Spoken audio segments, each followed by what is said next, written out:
Jasmine05 channel. Oy, salamat Jasmine.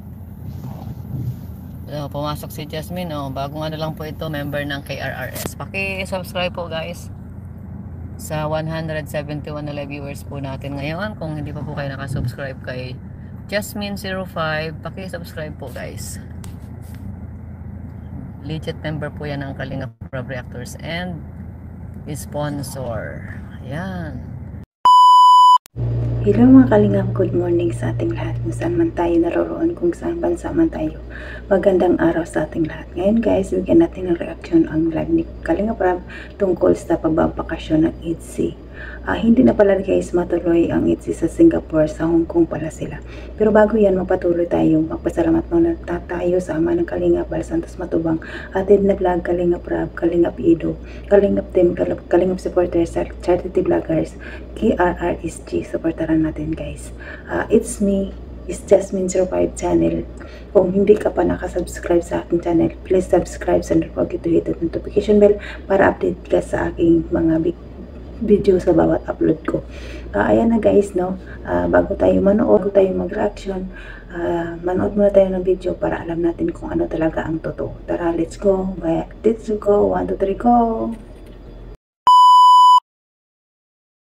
About EDC, sa mga supporters ng EDC po, ayan, I hope na maintindihan nyo po kasi yung trip to Singapore po namin ay hindi na po matutuloy sa kadahilan ng sobrang mahal po ng ticket. Sobrang mahal ng ticket po. So inabot po ng 300,000 po yung ticket namin. Kasama na po sila VNC doon. Inabot po siya ng 300,000. So siguro each is 30k, mga ganyan po. 30k or 25 to 30k each.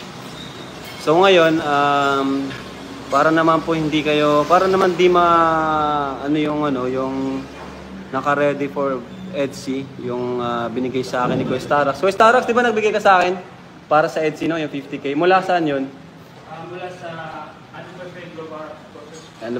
Mula sa Anniversary Global Supporters. Kami po ay nag-book na rin. Yun din po yung mga kasama sa EDC Travel. Nag-book na po kami, travel to Hong Kong. Ayan. So, mas mura yun kasi 3 months prior po yun.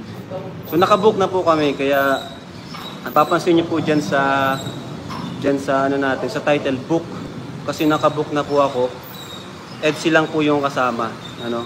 Kasi alam ko naman po na magtatampo kayo sa akin. Kasi yun nga, pabago-bago tayo. Di ko rin naman po inaasahan na ganun pala kamahal yung magiging ticket. Kala ko, Singapore na, baka mas mura na. Yun pala, pag mga ganun, malapit na kasi 3 weeks na lang. So ang ticket namin 30k po, 25 to 30k each. So ma-hotel pa po kami. Kaya ang budget ko lang po para sagutin lahat ng mga kasama ko is nasa lang, around 150, mga ganyan. Ngayon kaya ko pa po yan, 150 plus yung hotel pa po, accommodation. Kaya ngayon sa Hong Kong na po ang EDC, February 13 to 19. Yan. Kita-kits po tayo dyan mga Kalingap. February 13 to 19 po. EDC lang po ang kasama dyan. Kasi alam ko magtatampo po kayo pag may sinama po tayong iba. Kaya yun po. Pasensya na po kayo.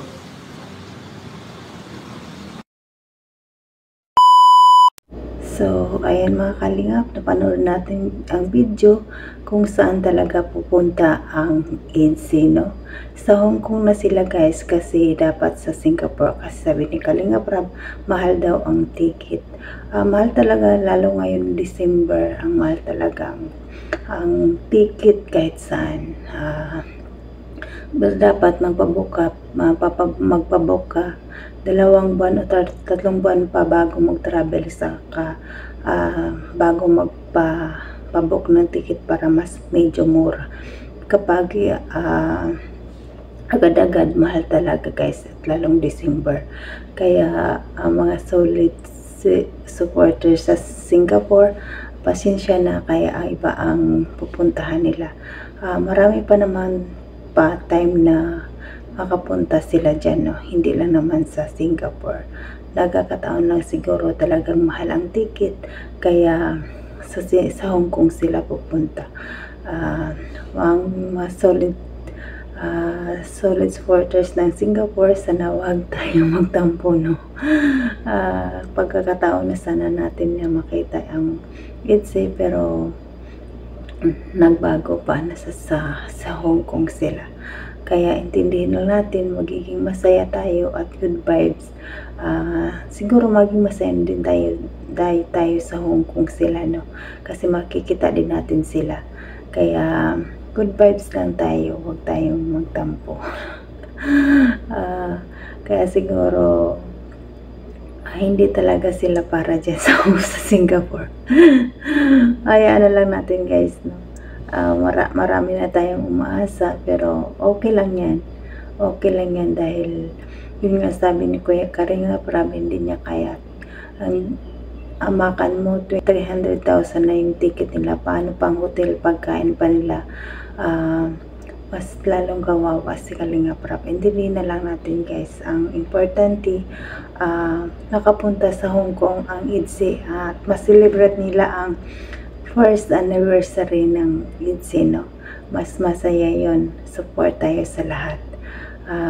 Natutuwa din kami dahil matuloy pa rin ang gusto ng EDSA na sila lang sa Singapore, sa Hong Kong sila, at EDSA lang talaga ang kasama at mga kasamahan. Salamat Kalinga Prab dahil binabigyan mo rin ang solid supporters na EDSA lang talaga ang makakasama, walang ibang love team. Pero mas masaya kung may ibang kasamang love team dahil hindi malulungkot si Beyonce, may kasama siya, hindi lang siya nag-iisa. Pero marami naman siyang kasama, nandyan naman sila Ate Edna, no? Kaya yan, magiging masaya tayo.